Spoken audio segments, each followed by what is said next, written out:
Bienvenidos, queridos hermanos, a la novena lección de Mariología. Oremos.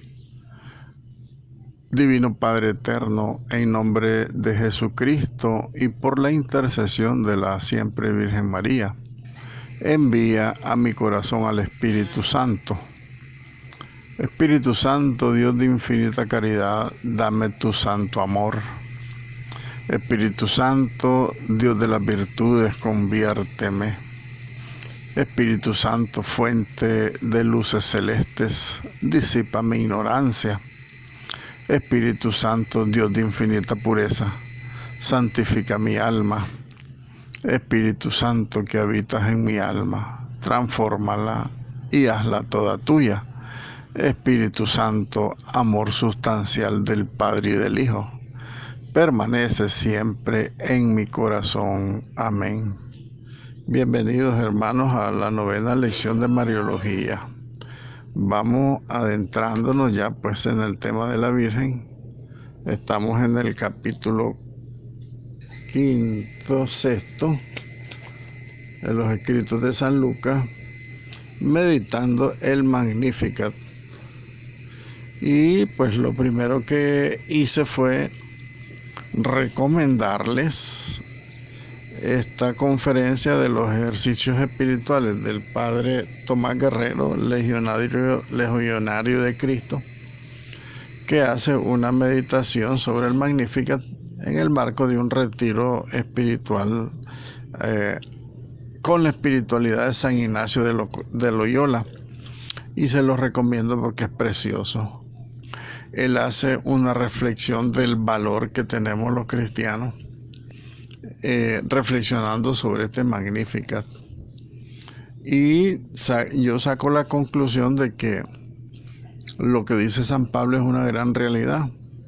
Yo me glorío, pero me glorío en la cruz de Cristo.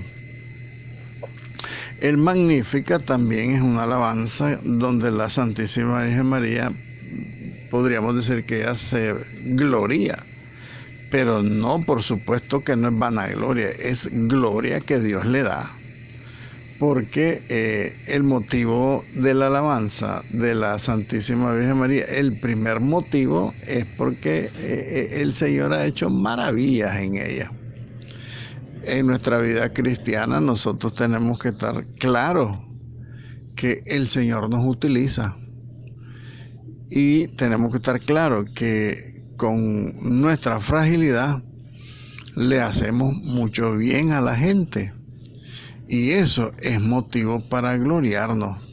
Pero por supuesto, repito, no para vanagloriarnos, sino para gloriarnos, como en el sentido que lo dice San Pablo: me glorío en la cruz de Cristo, porque San Pablo decía: yo soy tan apóstol como aquellos que fueron llamados, yo soy como un aborto, pero yo les controlo, les digo la verdad. San Pablo es una maravilla en ese sentido, de que San Pablo nunca pierde su dignidad a pesar de reconocer su humildad, porque él dice: yo soy el último de todos ellos, pero no soy el último, porque el Señor me escogió y me mandó, y he hecho todo lo que Él me ha mandado, y ay de mí si no lo hago, dice San Pablo.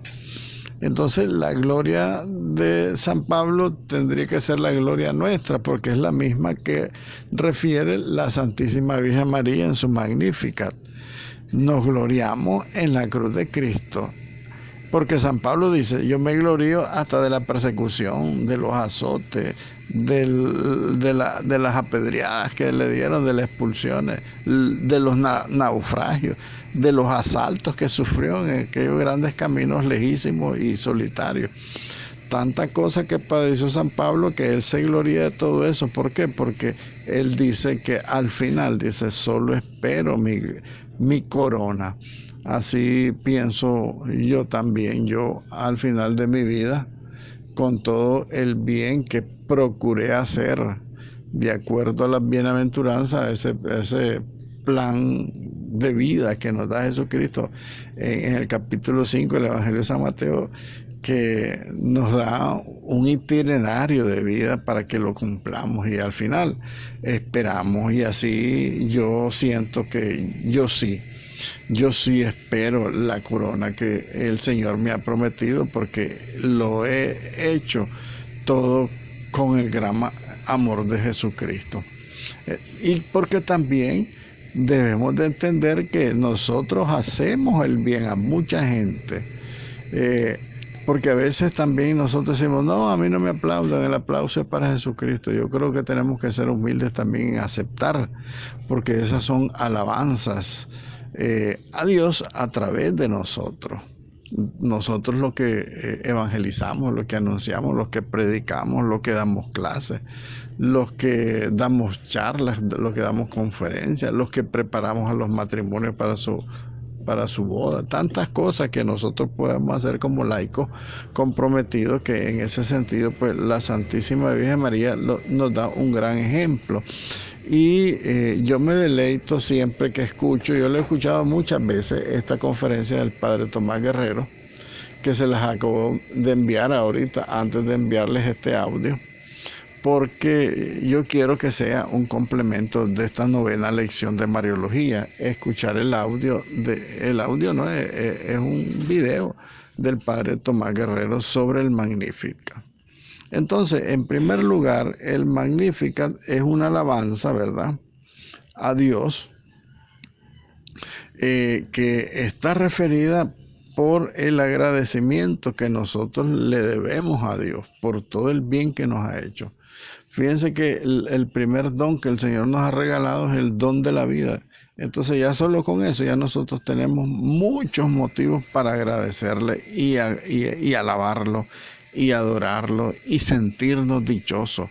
Dichosa como María, me llamarán bienaventurada todas las generaciones. Ese es un gesto que cualquiera diría que es un gesto de vanidad, pero por supuesto que no. Ella tiene la convicción de que el papel que ella está jugando es grande, en bien de todos.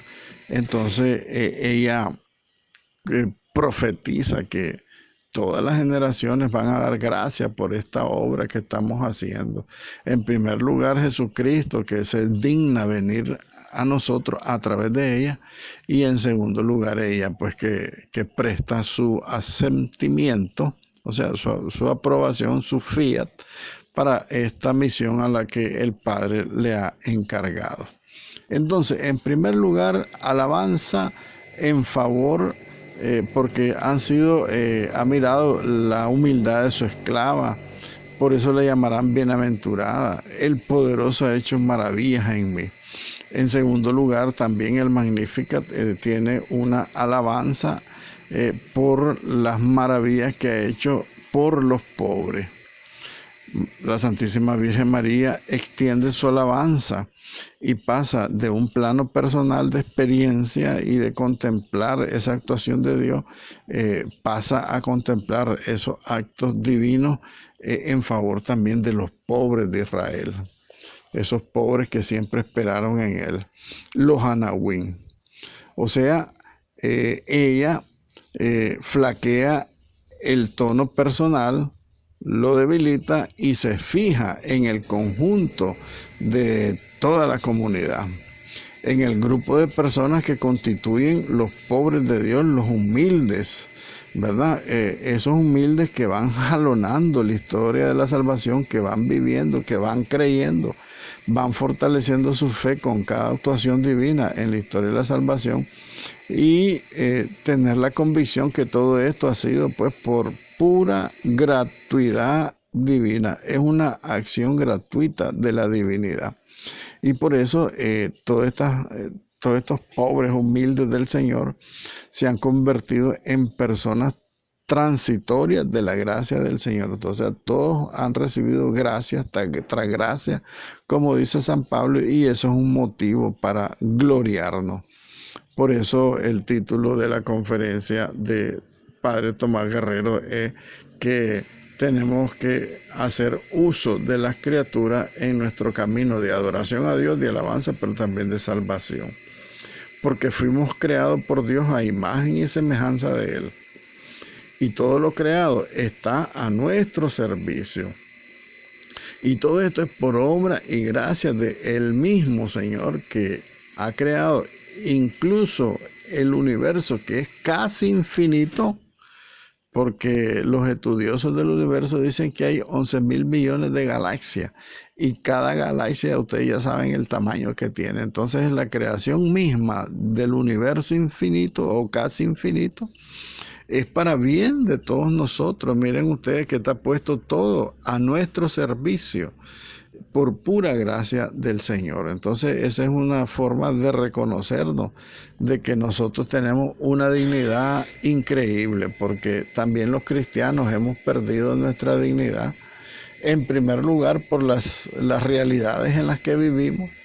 Imagínense en los lugares donde los pobres son más miserables, donde son prácticamente basuras, aunque todos los seres humanos en todos los países, incluso los desarrollados, ahora valen más los animales que los seres humanos. Sin embargo, nosotros debemos tener esa convicción de que nosotros valemos la sangre de Jesucristo. Nosotros somos hijos de un rey, tenemos una dignidad enorme. Y eso debe levantarnos de la postración, incluso espiritual, en la que a veces caemos. Y decía el padre Anito que a veces nosotros caemos en estas desgracias espirituales porque no sabemos orar, o no oramos bien, o no oramos incluso, ¿verdad? Porque el que ora siempre tendrá respuesta de Dios. Acuérdense que Dios siempre escucha y siempre responde. Y siempre nos está sosteniendo. Y ya en la experiencia espiritual de cada uno de nosotros sabemos que el Señor siempre responde. Por supuesto, no responde a las peticiones egoístas que nosotros hacemos, porque el Señor tiene otra forma de pensar, no es la misma de nosotros, que a veces nosotros queremos que el Señor nos resuelva todos los problemas y esa no es la misión que Él nos ha mandado. Incluso la Madre Teresa de Calcuta una vez le dice al Señor, de ver tanto sufrimiento en los niños, Señor, dice, pero ¿por qué sufren tanto? Y no hay nadie que consuele a tanta gente. Entonces el Señor le respondió a la Madre Teresa, por eso te mandé a ti, le dice, para que tú los vayas a consolar. Mira, es una cosa maravillosa de que el Señor siempre en nuestra oración nos va a responder, porque Él siempre está a nuestro lado. Y entonces nosotros tenemos que convertirnos, así como María, convertirnos en heraldos, en portavoces de ese conjunto de gracias y de cosas que Dios quiere mandarle a los pobres. Y tenemos que estar como los pobres de Yahvé, abiertos a la palabra, abiertos a la voluntad de Dios, con un enorme deseo de seguir los designios divinos, porque esa es la única manera de que nosotros vamos caminando por el camino que el Señor quiere que caminamos, y también ese camino nos dará la certeza de que nuestro labor, nuestro trabajo, nuestro itinerario, nuestro caminar aquí en el mundo es primer lugar para alabar y adorar al Señor, y en segundo lugar pues en beneficio nuestro, porque también es un gran negocio trabajar por el reino de Dios, porque Él no nos promete aquí bienes materiales, incluso aquí nos promete persecuciones, incluso sufrimiento, dolores, enfermedades, incluso la muerte nos ofrece aquí, pero que el premio lo vamos a tener allá. Esa convicción no debemos de perderla. Y también otra reflexión que se me viene en este momento es, con tanta gente que está sufriendo con la pandemia, de repente el encierro nos deprime. Gracias a Dios, nunca en ningún instante he estado deprimido y tengo más de un año de estar encerrado. Y muchos de ustedes igual tienen mucho tiempo de estar encerrados, pero estar encerrado en su casa no significa que estamos destruidos. Estamos construyendo, estamos alimentando el alma, estamos trabajando por el reino de Dios. Miren qué maravilloso es el Señor, que sabiendo Él que va a llegar un momento en que no podíamos salir de nuestras casas, nos dio los instrumentos para seguir evangelizando. El Internet hoy por hoy es el gran instrumento de la evangelización y del encuentro con el Señor. Los que no usan el Internet están perdidos, son analfabetas tecnológicos, porque el Señor nos llama a que nos pongamos de tono con el mundo en el que vivimos, para que no quedemos rezagados, no quedemos destruidos, no nos quedemos detrás, sino que caminemos hacia adelante y busquemos. Si nosotros no podemos predicar en los ambones y en los parlantes, pues predicamos, como decía San Pablo, a través de las azoteas. ¿Y qué cosa es a través de las azoteas? Significa que nuestra señal sale desde arriba de las casas y se expande por todo el mundo, el que la quiera recibir. Esos son los nuevos aerópagos, la predicación desde las azoteas, dice la Sagrada Escritura, que tenemos que predicar. Y esto es propiamente para nosotros. La predicación nuestra ahora tiene que ser incluso a través de Internet, si no nos podemos mover. A través de estos medios maravillosos que el hombre ha inventado, que desgraciadamente muchos lo utilizan para hacer daño, para el mal, para la misma persecución. Muy bien. Un cuarto elemento de la alabanza del Magníficat de María es, en primer lugar, les decía yo, la alabanza. En segundo lugar, esta alabanza porque ha dado beneficios en favor de María. En tercer lugar, que ha dado beneficios el Señor Dios en favor de los pobres, de los anahuín, y también ha dado beneficios en favor del pueblo de Israel.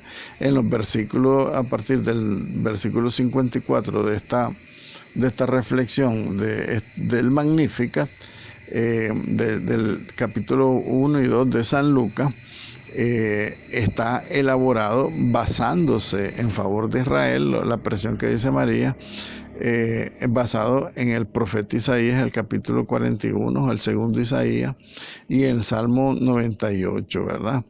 También en el libro de Miqueas, el capítulo 7, y se amplía el horizonte comunitario de este bienestar, estos bienes, estas gracias que el Señor regala, no solo a María, porque ella dice, se fijó en mi humildad de esclava, me llamarán bienaventurada porque hizo maravillas en mí el poderoso. Es lo mismo que nosotros tenemos que decir, primero de nosotros, después de los pobres de Dios y también del pueblo de Israel. El pueblo de Israel nosotros no lo podemos sacar, porque el pueblo de Israel son nuestros hermanos mayores, decía el Papa Juan Pablo II y Benedicto XVI, y también pues de ellos nosotros recibimos la fe y tenemos que rezar por ellos, porque el Viernes Santo siempre hay una oración, en la oración universal, para el pueblo de Israel.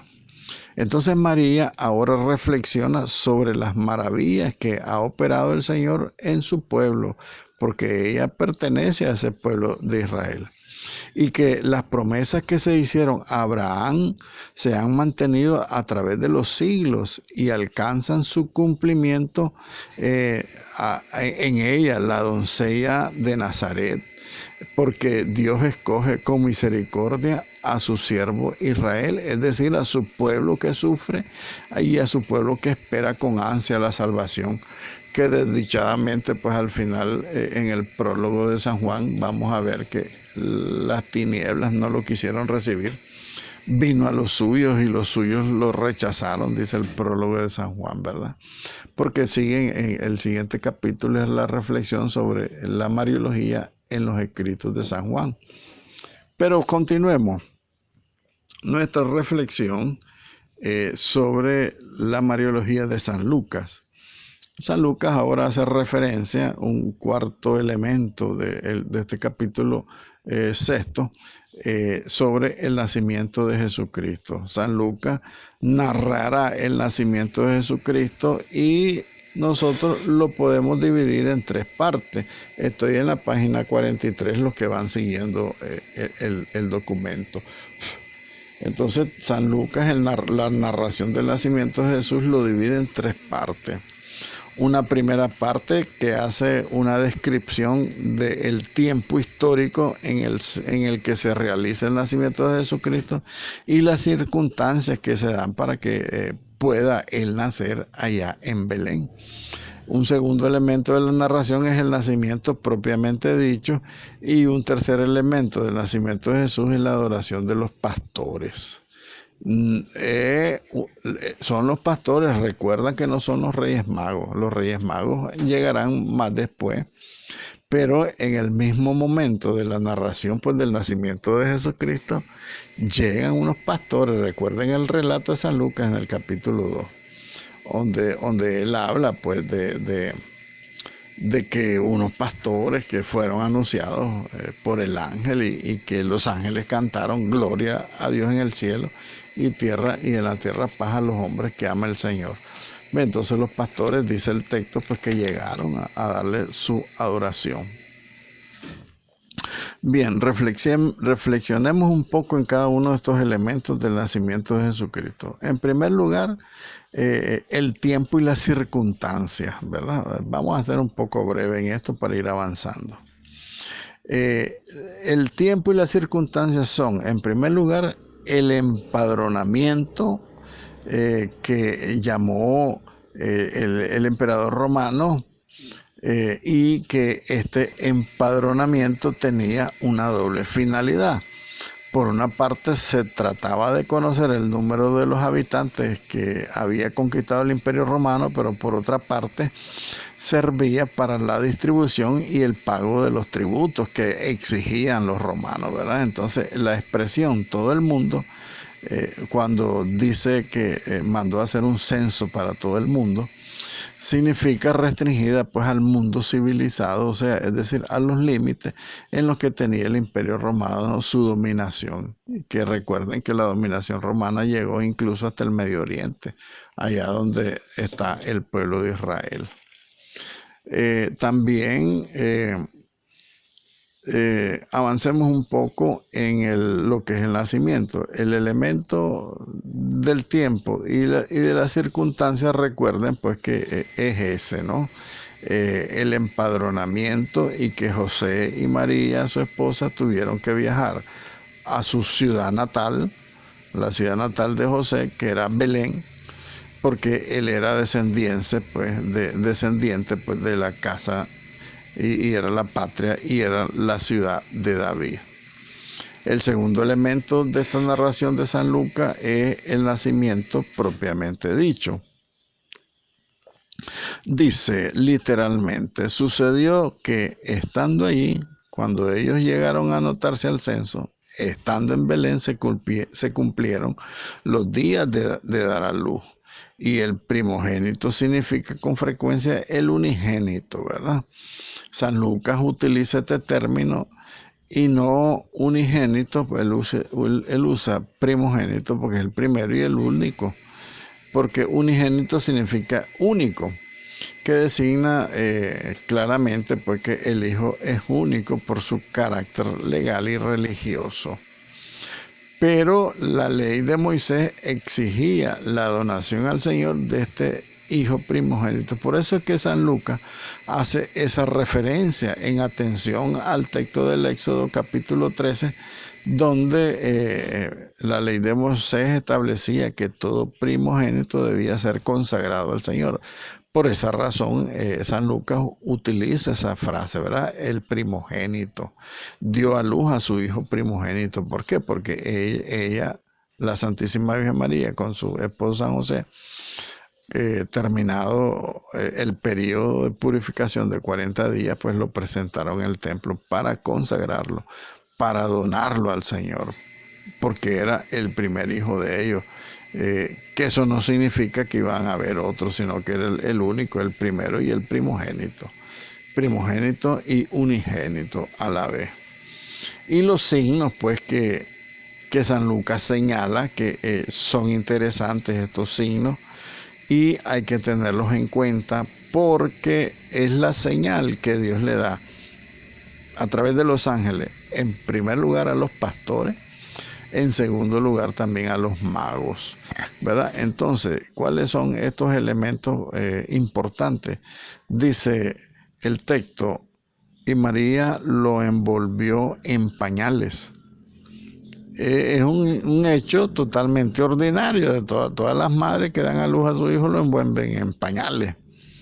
Y esto indica un gesto de cariño, un gesto de solicitud y atención, de paternidad adorable de María y de José, pues, que envolvieron al niño en pañales. Otro elemento que hay que tomar en cuenta, que sí, este no es común, que lo recostó en un pesebre, porque no hubo lugar para ellos en la posada o en el mesón, dicen otros textos, ¿verdad?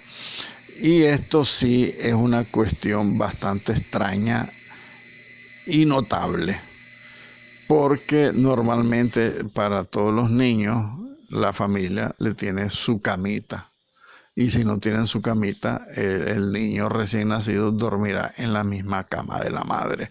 Pero en este caso es un signo también que hay que tenerlo en cuenta, porque San Lucas quiere demostrar con estos hechos que estos signos recibirán este anuncio los pastores en esa aparición de los ángeles, para reconocer cuál era el verdadero Salvador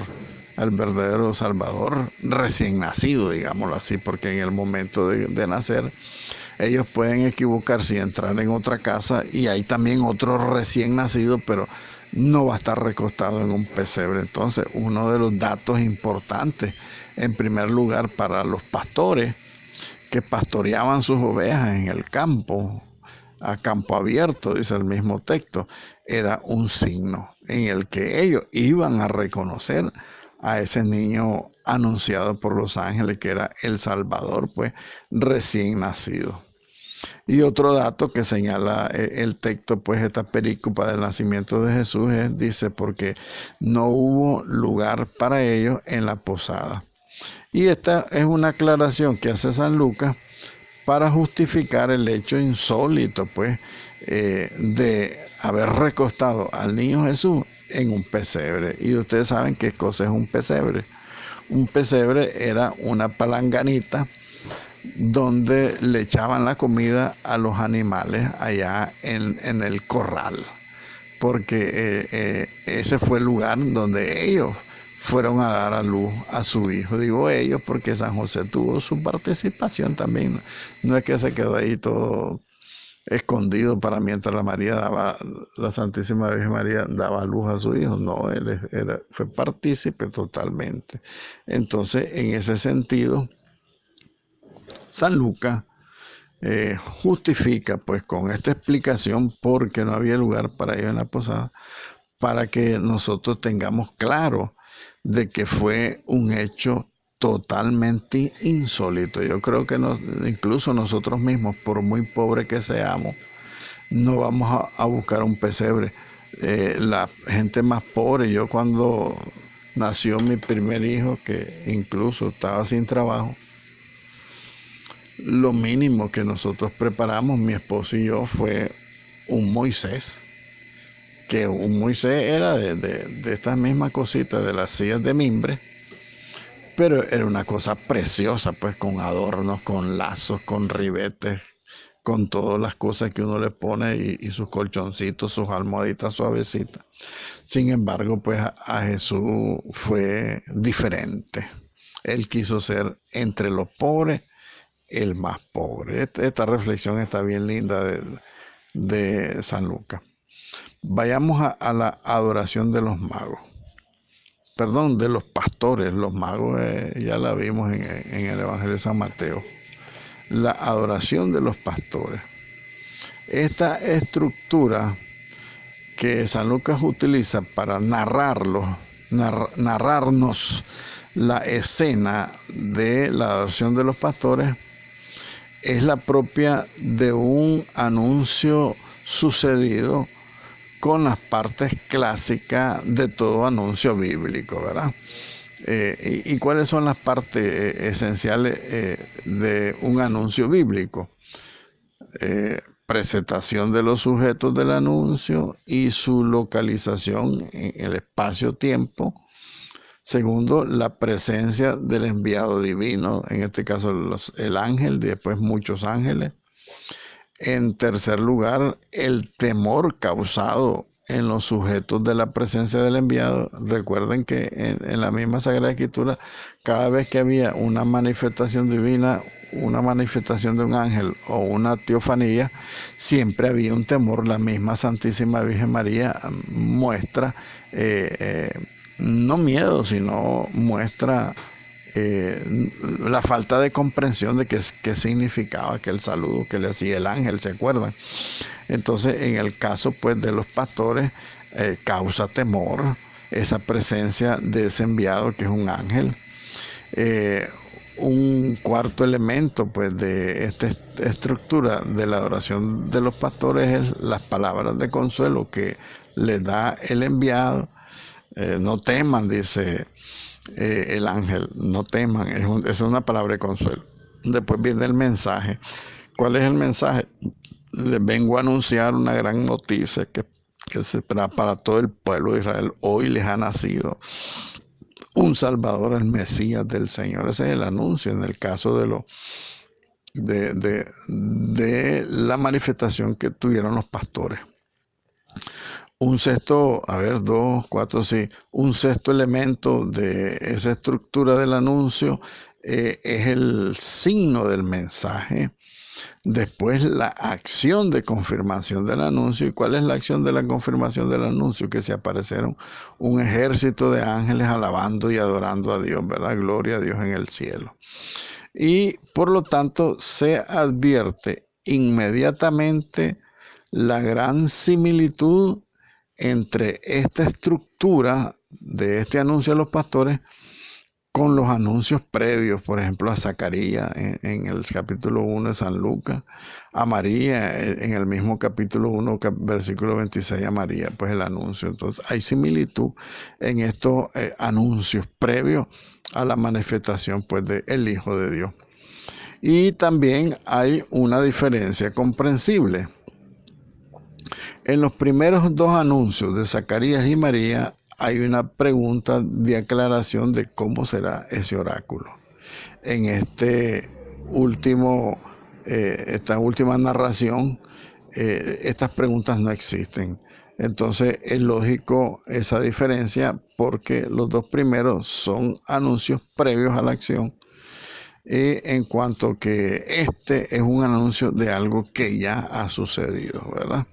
Por ejemplo, Zacarías no creyó y preguntan, dame una prueba, le dice el ángel, para saber que esto es cierto. Entonces por eso el ángel a Zacarías lo dejó mudo. Le dice, no crees, pues vas a quedar mudo por no creer.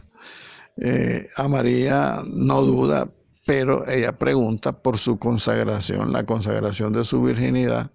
Eso hace que ella pregunte, ¿y cómo va a ser esto? Porque no conozco varón. Entonces, en esta característica de los nuevos tiempos anunciada por María en el Cántico del Magnífica, esto que dice, ella dispersó a los soberbios de corazón, derribó a los poderosos de sus tronos y ensalzó a los humildes.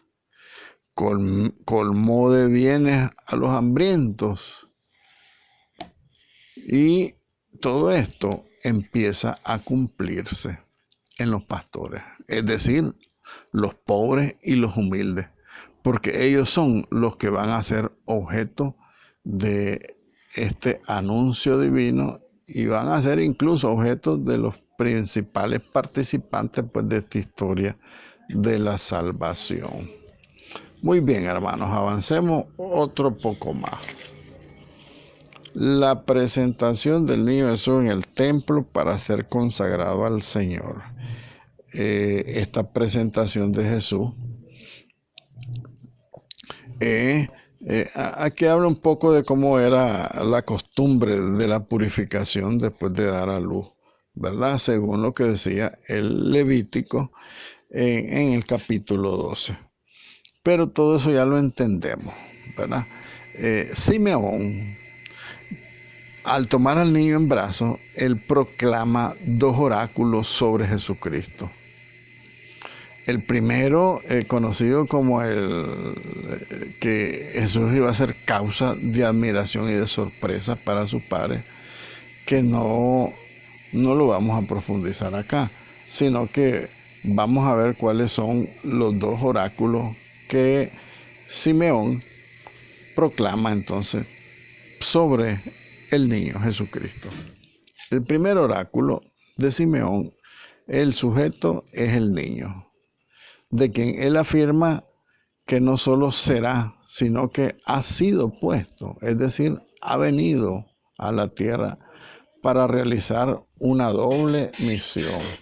La doble misión de Jesucristo es ser signo de ruina y resurrección de muchos, porque según Simeón, la presencia del Mesías dividirá al pueblo de Israel en dos grupos, unos que caerán en la ruina y otros que lograrán el triunfo de sus vidas al creer en Jesucristo, ¿verdad?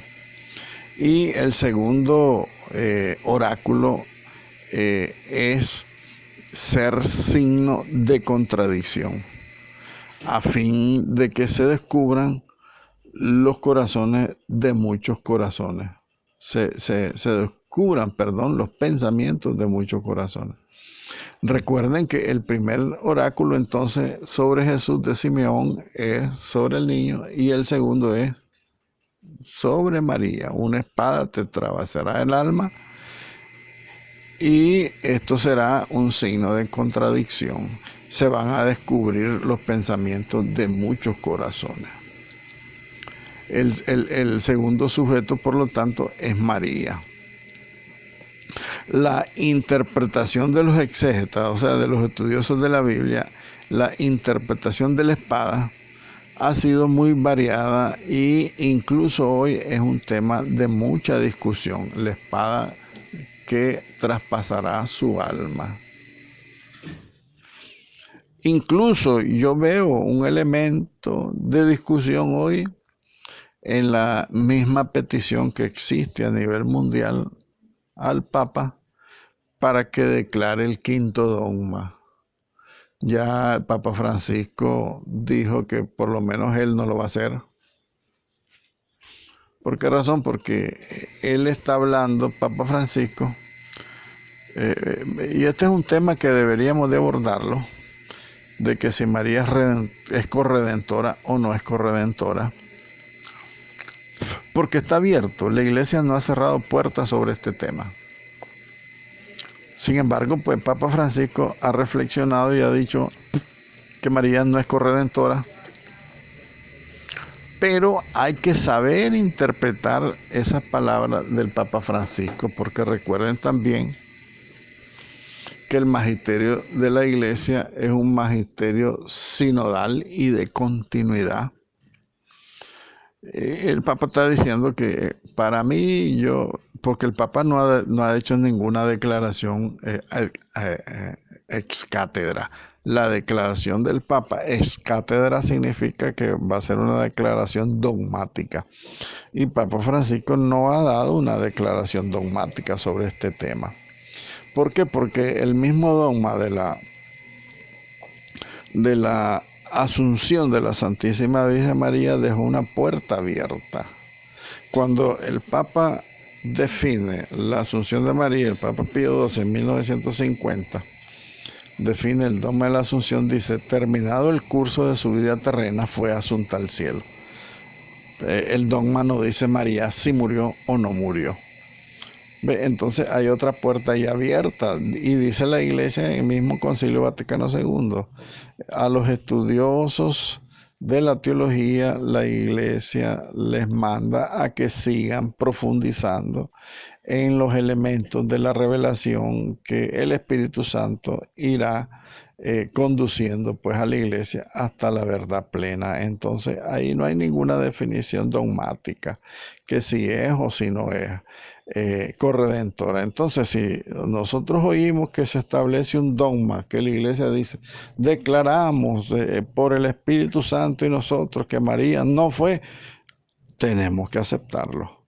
Pero si hay un dogma en futuro, a lo mejor no lo veremos ni yo ni ustedes, donde también la iglesia podría proclamar corredentora a la Santísima Virgen María. Hay toda una interpretación desde el Concilio Vaticano II que nosotros tenemos que entenderla. Recuerden que María fue la primera redimida, incluso anticipadamente fue redimida en atención a los méritos de su Hijo Jesucristo, Salvador de toda la humanidad. Entonces ella la corredención la toma bajo la autoridad de Cristo, o sea que ella toma de todos los bienes, todos los frutos que tiene, que son infinitos, los frutos de la pasión, muerte y resurrección de Jesucristo, para distribuirlo al mundo entero. Por eso incluso el Vaticano II la llama medianera, auxilio, intercesora, y otros nuevos teólogos pues que le han agregado la corredención, que a mí me gusta el término.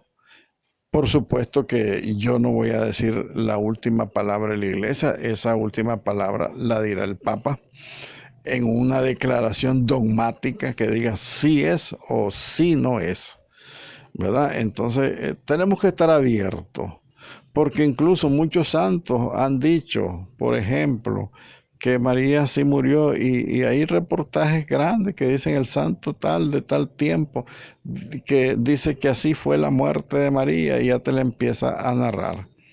Pero yo sostengo, yo Silvio Lacayo, que no soy el gran teólogo que digamos, pero sí reflexiono, y en el amor que uno le tiene a la Virgen y en la comprensión del plan salvífico de Dios, digo yo, no, ella no murió, para mí no murió.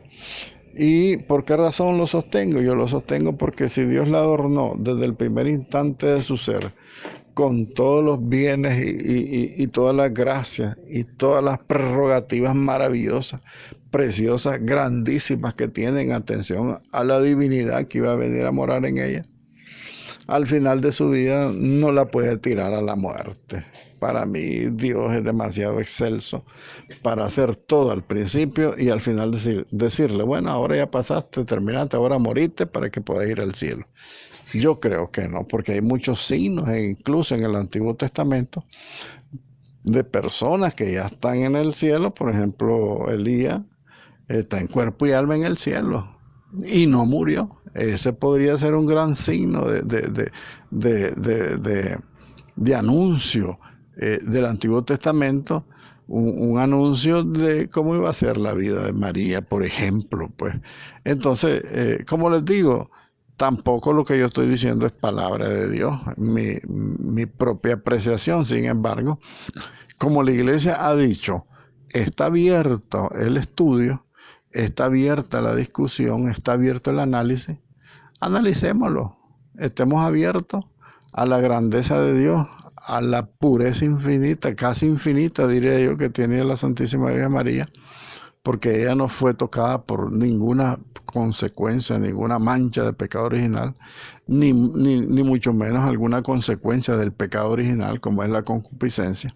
Ella no tuvo nada de eso. Entonces Dios tiene que culminar su obra en ella con un broche de oro, creo yo. Para mí, eso es la escatología de la mariología. Dios debe cerrar con broche de oro el tema mariológico. Así de sencillo. Ave María, gracia plena, Dominus tecum. Benedicta tui mulieribus et benedictus fructus ventris tui, Iesus. Santa María, Mater Dei, ora pro nobis peccatoribus, nunc et in hora mortis nostre. Amén.